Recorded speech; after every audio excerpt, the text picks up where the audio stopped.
Hi guys, ನಮಸ್ಕಾರ. Welcome back my YouTube channel. ಇವತ್ತಿನ ಬ್ಲಾಗ್ನಲ್ಲಿ ಏನಪ್ಪ ವಿಶೇಷ ಅಂದರೆ, ನಾನು ಎರಡನೇ ಮಗಳಿಗೆ ನಾಮಕರಣ ಮಾಡ್ತಾಯಿದ್ದೀವಿ. ಶ್ರೀ ಮಲೆ ಮಹದೇಶ್ವರ ಬೆಟ್ಟ ದೇವಸ್ಥಾನದಲ್ಲಿ ನಾವು ನಾಮಕರಣ ಮಾಡ್ತಾಯಿದ್ದೀವಿ. ನಾವು ದೇವಸ್ಥಾನದಲ್ಲಿ ನಾಮಕರಣ ಮಾಡ್ತಿರೋದ್ರಿಂದ ಗಂಟೆ ಸೌಂಡು ಮತ್ತು ಭಕ್ತಾದಿಗಳೆಲ್ಲ ಜೈ ಗೆ ಮಾದಪ್ಪ ಅಂತ ಹೇಳ್ತಾ ಇದ್ದಿದ್ದೆಲ್ಲ ಅದು ಹಾಗಾಗಿ ಆ ಸೌಂಡೆಲ್ಲ ಹಾಗೆ ಕೇಳಿಸ್ತಾಯಿತ್ತು. ನಾನು ಯಾವುದೇ ಸೌಂಡ್ ಕೂಡ ಮ್ಯೂಟ್ ಮಾಡಿಲ್ಲ. ಸೊ ಹಾಗೆ ದೇವಸ್ಥಾನದ ವೈಬ್ ಇರಲಿ ಅಂತ ಆ ವಾಯ್ಸ್ನೆಲ್ಲ ಯಾವುದೇ ಮ್ಯೂಟ್ ಮಾಡದೆ ಹಾಗೆ ಬಿಟ್ಟಿದ್ದೀನಿ.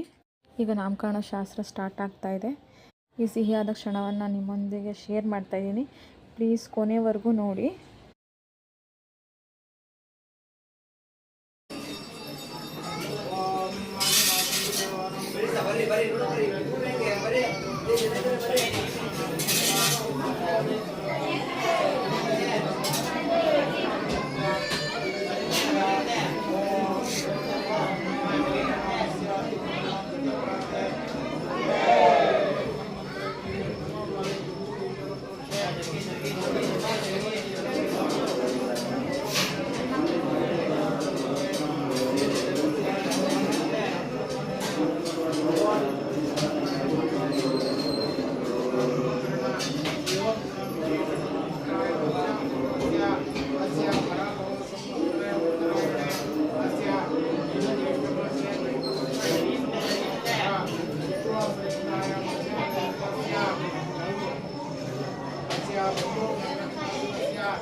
ಸೊ ನಾಮಕರಣ ಶಾಸ್ತ್ರ ಮುಗೀತು. ನನ್ನ ಮಗಳಿಗೆ ನಿತ್ಯ ಅಂತ ಹೆಸರಿಟ್ಟಿದ್ದೀವಿ. ಸೊ ಎಲ್ಲರೂ ಬಂದವರೆಲ್ಲ ಆಶೀರ್ವಾದ ಮಾಡೋದು, ದೇವ್ರ ದರ್ಶನ ಕೂಡ ಆಯಿತು. ದೇವ್ರ ದರ್ಶನ ಎಲ್ಲ ತೊಗೊಂಡ್ಮೇಲೆ ನಾವೆಲ್ಲರೂ ಫೋಟೋ ವೀಡಿಯೋಗಳು ತೊಗೊಳ್ಳೋಣ ಅಂದ್ಕೊಂಡು ಫೋಟೋ ವೀಡಿಯೋಗಳು ಸ್ವಲ್ಪ ತೊಗೊಂಡ್ವಿ. ಅದರಲ್ಲಿ ನಮ್ಮ ಮನೆಯವ್ರ ಕಡೆಯವರು ಬೇರೆ, ಫ್ಯಾಮಿಲಿಯವರು ನಾನು ಬಾ ನೀನು ಬಾ ಅಂತ ಅಂದ್ಕೊಂಡೆ ಅದೇ ಹೇಳಿದ್ದೇ ಆಯಿತು ಬಿಟ್ರು. ಈ ವಿಡಿಯೋದಲ್ಲಿ ಅದೇ ನಂದಾಯಿತು ನಿಂದಾಯಿತು, ನಾನು ಬರೋಣ ನೀನು ಬರೋಣ ಅಂದ್ಕೊಂಡು ಒಬ್ರಿಗೆ ಇಷ್ಟ ಇದ್ದರೆ ಒಬ್ರಿಗೆ ಇಷ್ಟ ಇರೋಲ್ಲ. ಸೊ ಫ್ಯಾಮಿಲಿ ಅಂದಮೇಲೆ ಎಲ್ಲರೂ ಒಂದೇ ಥರ ಇರಬೇಕು, ಎಲ್ರಿಗೂ ಇಷ್ಟ ಇರಬೇಕಂತಲೇ ಇರೋಲ್ಲ. ನೀನು ನಿಂತ್ಕೊಂಡು ನಾನು ನಿಂತ್ಕೊಂಡು ಅದರಲ್ಲೇ ಟೈಮ್ ಮಾಡಿಬಿಟ್ರು. ಸೊ ಆದಷ್ಟು ಫೋಟೋ ವೀಡಿಯೋಸ್ಗಳು ತೊಗೊಂಡ್ವಿ.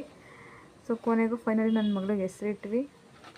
ಇದು ತುಂಬ ಖುಷಿಯಾಯಿತು ನನಗೆ. ನನ್ನ ಪಕ್ಕ ಗ್ರೀನ್ ಸ್ಯಾರಿ ಹಾಕ್ಕೊಂಡು ನಿಂತಿರೋರು ನಮ್ಮಮ್ಮ. ನಾನು ನಿಮ್ಗೆ ಇನ್ನೊಂದು ವ್ಲಾಗ್ನಲ್ಲಿ ನನ್ನ ಗಂಡನ ಮನೆ ಕಡೆಯವರು ಮತ್ತು ನನ್ನ ಫ್ಯಾಮಿಲಿನ ಎರಡೂ ಪರಿಚಯ ಮಾಡಿಸ್ತೀನಿ.